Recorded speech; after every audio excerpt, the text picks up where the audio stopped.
Entrepreneurship can be really hard. And when you're doing it by yourself, trying to navigate the terrain, it can almost be impossible. That's why we created the Entrepreneur Circle. Every episode, you're going to hear from incredible entrepreneurs who are in the same trenches that you are in. And we're going to talk through what's working, what's not working, whether it be in marketing, finance, or anything in between. We're here to talk business and figure out how each of us can rise together. So welcome to the circle. Let's dig in.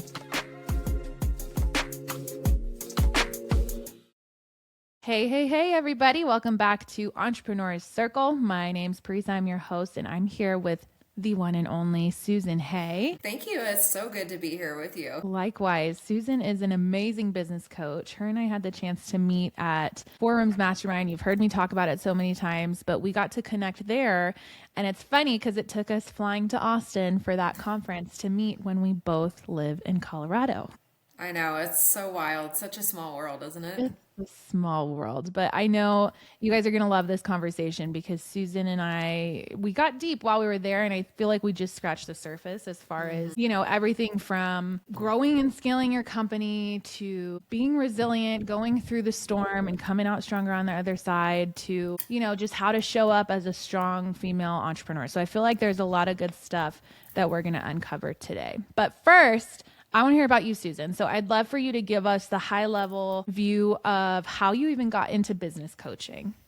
Yeah, I love that question. So I actually started out in the beauty industry over 20 years ago. I started out as a massage therapist, esthetician, nail tech, like very much technician role in the treatment room. I worked for other incredible business owners and women for 8 years. And then I reached this place where I was kind of the employee that was like, I could do this better. And so when you get to that place, one thing that I've learned is you can't be the person standing around just saying that. Like, you need to shut up and go do it. And so I was like the least likely to start a business in my entire family. And in 2008, I opened my first brick and mortar salon, and the rest is kind of history. It's like I opened it with like no business experience. The only experience that I had was my parents had tried opening a fitness center when I was younger that failed within the first couple of years. So I had every reason to not believe that that path would be fruitful. And I had an ethic that if I just outworked everybody else in the room and outcared my competition, I would be successful. And so grew into 2 locations within a few years and ended up exiting that business 11 years later. And I had years of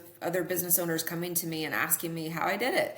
How did you grow into a couple locations? You made it look so easy. And so I found myself kind of on the receiving end of people wanting my consulting advice. And I think that just opened up a new possibility for me at a time where I was a new mom with young children and tied to a brick and mortar business all the time. And I just was craving more freedom, more flexibility in my schedule. And so I took what felt like the greatest leap of my life. And that was, selling something that was successful, that looked really, really good on paper, that truthfully was my identity. And I took this leap into the business coaching and consulting world, and it's been a wild ride. I have certainly enjoyed working with other business owners in this capacity, and I've had to leave space for my own becoming in the process and my own evolution of business principles and what works, to build a successful, sustainable, peaceful, and profitable business. Oh, wow. So you're not just ivory tower over here having done certifications. You've built the business, grown the business, sold the business, a very successful exit, and now you're teaching. I feel like that's my favorite kind of coach. Someone who's done it. That's important. Yes. I know there are a lot of gurus out there, aren't there? There's a lot of people out there, teaching business that maybe haven't necessarily walked through the fire. When I come back to myself and the value that I provide, I do try to always come back to I have a unique perspective because I have failed. Like, I think that makes me probably one of the best, most credentialed for helping other people in their businesses is I have closed businesses. I've had the failures. I've had a team walk out on me, So yeah, I've definitely walked through the fire. Yeah. Well, I feel like you make a huge point in just your story of you open this business with little like entrepreneurship under your belt, right? It was, let's do this. And it was around for 11 years before before you exited. I think so often we stay in the comfort zone, right? Very cliche, but we stay where it feels, known and relevant to our experience rather than just going out on a limb. And you did that twice, because it sounds like making the decision to walk away once your kids were little and it was a lot. That was probably a really hard decision. I would love to get your perspective on looking back at it. I feel like when you're going through an exit, there's always a little bit of regret whether you do sell it or you don't sell it. That's what a business broker told me once. Do you find that that is true? Regret in selling the business, or, if you ended up staying, would you have regretted staying? I feel like it's always a little bit of a grass is greener element, but I'm curious what your perspective is on that. I knew that my time had come to a close. Like, I was very tapped into, there was like a higher power and my highest self that was communicating with me. And that was illuminated to me in February of 2019. I had really been diving into core values work and purpose. And my word of that year was purpose. My core values were transformation, leadership, and family. Okay. And so I had 4 Mondays in a row where I had had team members call me to let me know that they weren't going to make it to work that day. In a service-based business, that's a big deal. You're shifting schedules around, and these weren't like catastrophe types of things. It was like, I just am not feeling like I want to work today kind of thing. And so I'm sitting here each of these mornings with my children, my 1-year-old and my 3-year-old at the time, going, wow, my business is really bulldozing my values, my family values. What am I going to do about it? And I think that because I was walking with that word of purpose that year, it was really like a mirror that was being held up to me of like, I think that's when I started thinking, what would it look like for me to not own this business anymore? And so on the question of regret, I found my buyer by April after having a couple conversations, and by August, so the deal was going to be done by August. So I had all of that time in between, which felt like forever, from April to August, to second guess it and be like, what am I doing? I mean, I remember one day, just kind of in the brain is so simple yet so complex. It wants to keep us safe. And so to what you mentioned about comfort zone, my brain was like, no. What, you can't venture out of the comfort zone. We have to keep you safe. And so I remember calling one of my friends and being like, I'll be able to get a job, right? Like, somebody will hire me, right? Like, what am I'm selling this thing that I've built from the ground up, which is so successful. It had an absolute cult following in our community. And so for me, it was just this, it was like the mind trying to pull me back in, the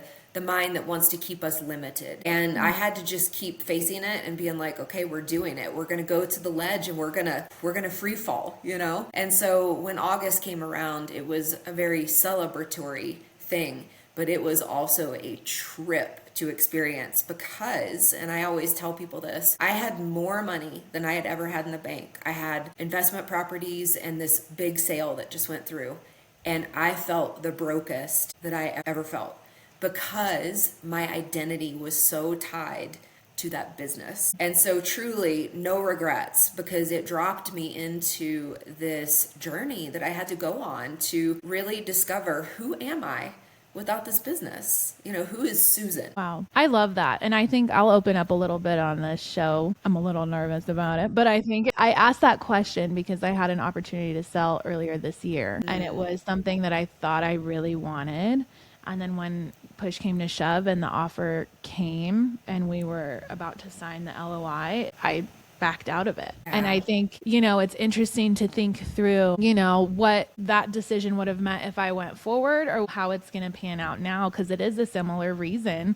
It's family, it's time, and I'm also running this nonprofit, right? So it's an interesting story to hear from you that you knew in your heart what was coming and it was time. And I love the values element of that answer. One of my biggest fears was, will I be able to provide income again? Will I be able to build something again? And just to lay point to that, within 6 months, I had replaced my annual salon salary from my new business venture. And I always try to remind myself of that when I'm heading into another leap, because what keeps us limited is the box that our mind is keeping us in, of like one possibility or a couple possibilities. So it's like we have to constantly be retraining our brain to understand that there are like limitless possibilities out in the quantum field available to us. And if we don't take that leap, we'll never find them. And, you know, even just recently, this is a funny story, but I went to buy my same tried and true mascara. Well, they didn't carry it anymore. And she's like, but there's this other version that I think you'll like. I was so resistant to trying the new mascara. I was like, but I've been using this other one for years.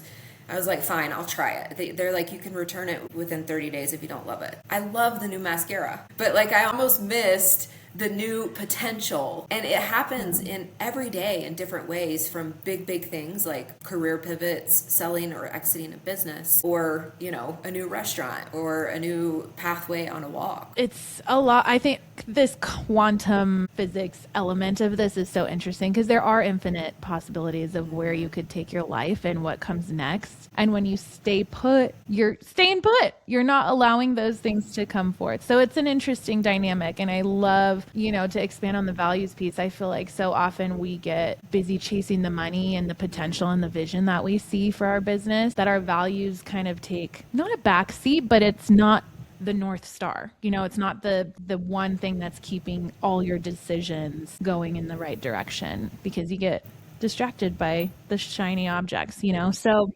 yeah, it's interesting. I'm so happy to hear that your coaching business has been so fruitful. I think it's very evident in just how you just answered that question, that it's kind of deep within you as a coach to just come from personal experience. So I appreciate you giving that insight. So I would love to pivot. And for a lot of our listeners, you know, we have listeners that are in different verticals. I know we have some med spas, we have some salons, we have people in the beauty industry, among other businesses. I would love to hear how, both from your experience in growing the salon and how you've been coaching different types of businesses now, what point do you see being the momentum catalyst to see a business start to get traction? Because at the beginning of building your business, it's very much like you're swimming upstream. You're trying to get everything dialed, right? There's always the one or two things that happen, or the mindset shifts that happen, that then help us kind of almost like turn around and start swimming downstream and feel like we're in flow and it's working. What do you think is the element that's played that role for you when you had the salon, for you when you grew the coaching business, and for any of your clients that you've helped reach that point? I think one of the biggest things for me that I always come back to is simplicity and consistency. Like when you pair those two together, you've got a deceptively dangerous concoction of success that's inevitable. I think that a lot of times when I start working with new clients, a lot of what we're doing is deconstructing their business because they've stacked so much complexity. If you think about what complexity does, it just multiplies how many decisions we have to make. It dilutes our delivery.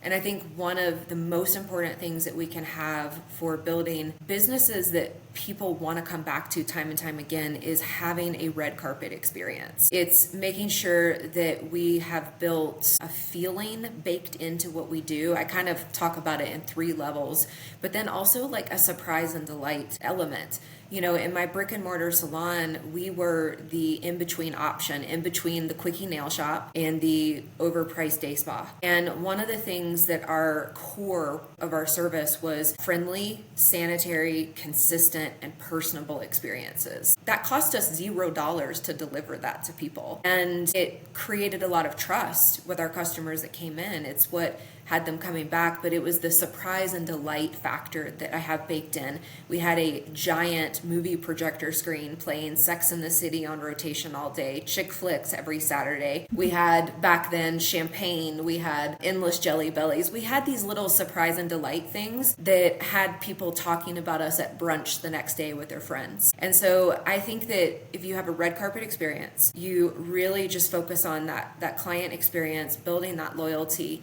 and you keep your business operations simple and consistent, you have a catalyst that is going to ignite. It will ignite, but along the way while you're waiting for things to really pop off, you have to celebrate all the little wins, all of the little teeny tiny wins. And even for me right now, in a lot of ways, I'm relaunching my business with some new offerings, which has brought me back to the basics again. You know, asking myself, what did I do on day one that worked really, really well?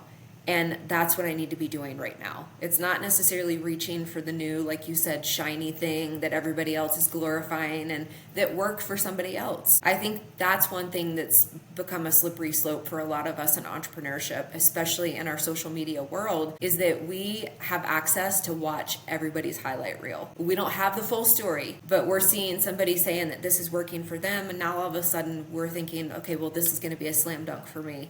And that's how the stacking happens. And so, again, coming back to values, your values should be a filter for your opportunities and your dilemmas. And if you're using your values as a filter, then it's going to keep you in alignment. And when we're in alignment, it creates ease and it creates peace. The alignment piece is so important because if you're not filtering it through those values, it's so easy to get out of alignment and thus end up with the fattest bank balance that you've seen and yet find little fulfillment in what just happened. You just called it out right there. That is the biggest thing that I see. And I think I had to go through this journey to arrive at this place to say, money is so motivating. It is such a motivator, but it is not fulfilling. It's not the place of fulfillment. It's the quality of life. It's the quality of aliveness outside of our business. It's the quality of how we're serving in the business that ultimately is what brings fulfillment. Let's dig into this values element because maybe we could all use a little refresher on getting crystal clear on what the values are. Mm-hmm. For me, I can name off a handful off the top of my head, but I'm like, how would you define values? One, is it like you have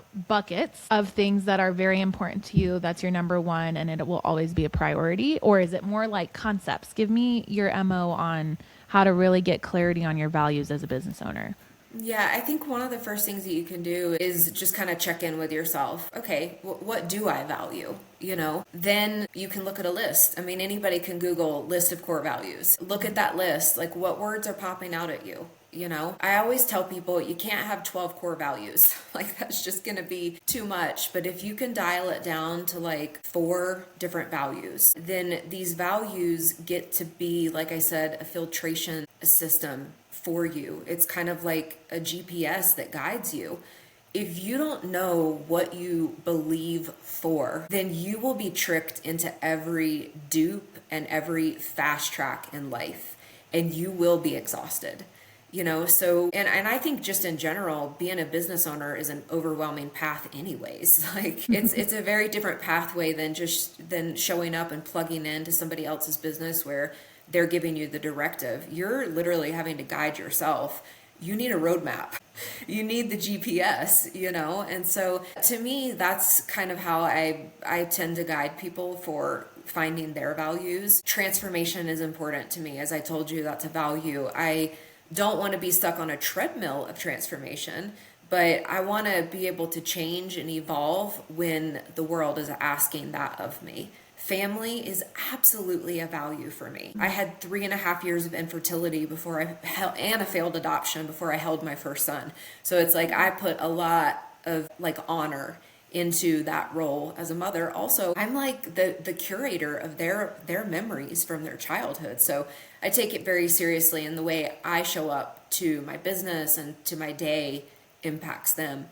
So I think what people can do is they can look at, what are those words or those things in my life that if they didn't exist, I would be absolutely devastated. That is like the breadcrumbs leading you to what your core values are. And then, as I mentioned, once you have that list, I always tell people, I used to lead people through this work. It's not so much the work that I do now, but you can create a visual. I love a good visual for anchoring in. So, you could do a screensaver on your phone, hop on Canva. What is that picture that represents that value for you? I have this set up for myself, and it's a picture of, my kids and I. And so being able to have that visual is what anchors it in and reminds you that there's this filter that you come back to. And so as dilemmas present themselves, as they will in life, you come to your values. Where does this fit into my values? Maybe you've got an opportunity that somebody's offering to you, but it is a direct conflict with one of your values. You can say yes to it, but there is probably going to be some friction in saying yes to it. I love that. So I would love to dig into the juggling that is mompreneurship. with you because I share that value. Like you share that, and it checks the box for me because I had a similar story of leaving corporate America because I had my 1-year-old son. I wanted a more flexible schedule. And so I went into entrepreneurship, which is kind of funny. So I will say that that's an important piece. And there's, a lot of women are walking that path, whether they're 1 year into their business or 10 years into their business. It's still a constant juggle between the sports and the camps we were just talking about, putting your kids, like having them stay busy during summer while you try to get some work done. How do you navigate the busy schedules of mompreneurship, and how do you stay balanced in it all? I sometimes laugh at balance, although I have these little angel cards that I pull, and a couple days ago I pulled balance, and I was like, oh my gosh, what an interesting word to pull. I think that it's just, life is just like a constant juggling act, because we're trying to, take care of ourselves, hopefully, like mind, body, and spirit. And so I think in some ways there does need to be a level of selfishness if we are moms. It's kind of like the oxygen mask analogy. Like, you got to put the oxygen mask on yourself first before you can give, and take care of everybody else. And so one thing that I've learned about myself is it is so important that I take care of my vessel, mind, body, and spirit. So for me, that's getting up in the morning, and sometimes there's been seasons of life where it's been earlier and earlier that I have to get up to make sure that I'm taken care of. Breath work, meditation, journaling. Sometimes I'm doing some energy work on myself. Miracle Miles every single day. That's not a workout. That is just like mental health as I'm like taking steps out in nature. Without those things, I don't feel very regulated to be with my 2 wild boys that are 8 and 10 years old. And I think that, we have to be regulated first and foremost. I think when it comes to work, I'm in an interesting season because I am heading into a new identity as a single mom. And so there is a new layer of pressure that I'm kind of walking with. And so what I've had to do is adjust. And so when my kids come home from camp, I'm present with them. And if there's still work that needs to be done, I will pull out my laptop after they go to bed. Like, I want them to see me present 100% with them when it's our time together. And by any means necessary to get things to the finish line, sometimes I do have to pull out my laptop and work after they go to bed. That's not a standard that I ever want to go back to and set for myself again, but there are some seasons where we have to do that. And I think that acceptance is just like, when you are an entrepreneur, and I have been for 20 years, we don't necessarily always have the luxury of being like, I'll just wait until Monday. You have to be accepting of that. And I am. There's trade-offs that come with both sides, right? I think you nailed it. It's seasons. It's doing what you need to do within that window of opportunity, if you will. Like, we only have this finite opportunity of our kids being 8 and 10. For me, it's 8 and 5. And it's, that's going to go really fast. And the opportunity that's waiting to get the proposal for me is also going to go really fast. So it's just a matter of, I don't know, I feel like when people talk about balance, it's very much, I am turning off my laptop at 5 o'clock and I'm done.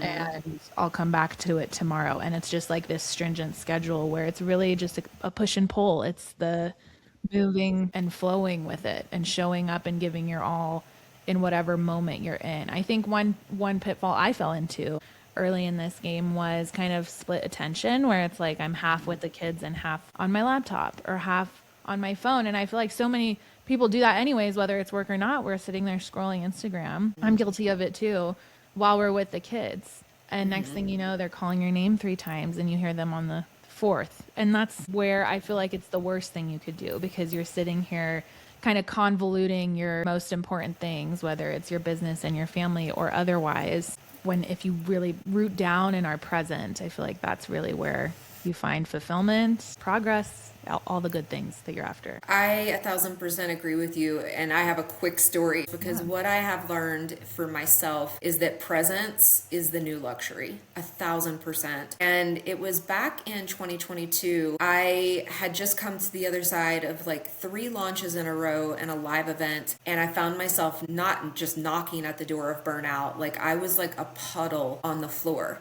And it was a very interesting place for me to be because I was like, wow, this is what it felt like to own my salon. And it was like a wake up call for me where I was like, my salon was never the problem. I keep myself stuck on this hamster wheel of productivity and achievement. And why am I so addicted to it? And so I said to myself, I'm just going to take a week off to just like tap into my feminine, and then I'll be back at work. It was 3 months of me trying to recover from this burnout that I had dropped myself into, which was very scary for me because I suddenly was having a hard time even responding to clients. And I loved the work that I did. And I was just like, how did I do this to myself again, where now I'm almost hating what I do?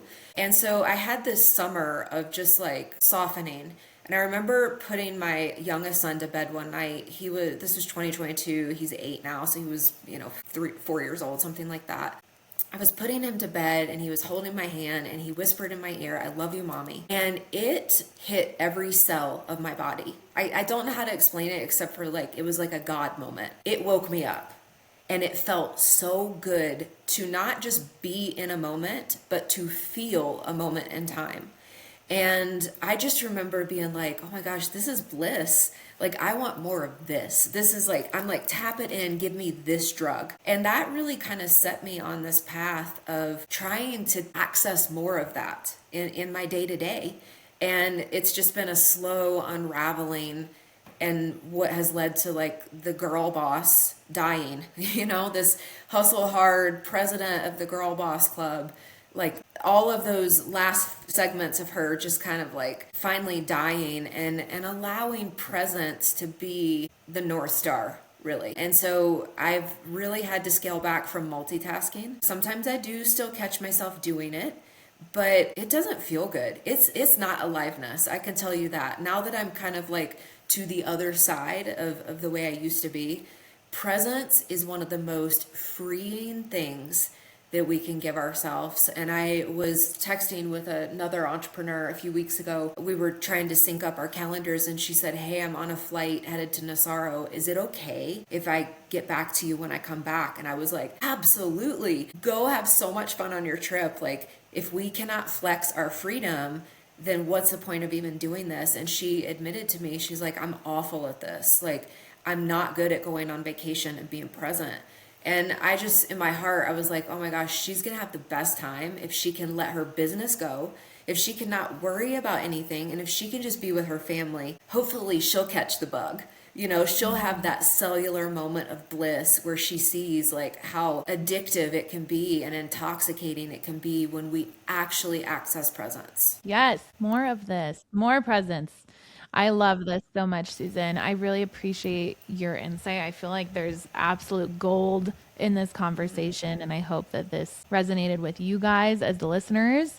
Make sure to follow and subscribe the show. And I want to hear, Susan, where can people connect with you so they can sync up, follow you on socials, etc.? Yeah. So my business account is Damon Heart, DAMEANDHEART, the woman in the heart. That's the best way to catch up with me. I'm getting ready to start a new account that's going to become more of like a personal brand, sharing a little bit more of like the unfolding of life itself and just my journey of finding magic in the mundane moments. But yeah, I'll look forward to connecting with anybody, and I hope this conversation certainly, opens up the eyes and just of other people that are on this entrepreneurial path, and just reminds them to like be so grateful that they get to be on this path. It is such a blessing. It is indeed. We can't wait to follow along. Make sure to get in touch with her, my friends, and we will be back again on the next episode. Take care.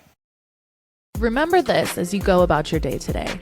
The ideas that are on your heart for a reason. Do not ignore them. Tune into them. Tap in, lean in, understand them, and pursue them. If not you, then who? If this episode was helpful to you in any way, please like, share, comment, subscribe. It does wonders for our efforts, and it helps us to continue our mission of inspiring entrepreneurs and giving them the resources and the perspective we all need to take it to the next level. Thanks for tuning in. I'm Paresa Noble, and we'll catch you next time.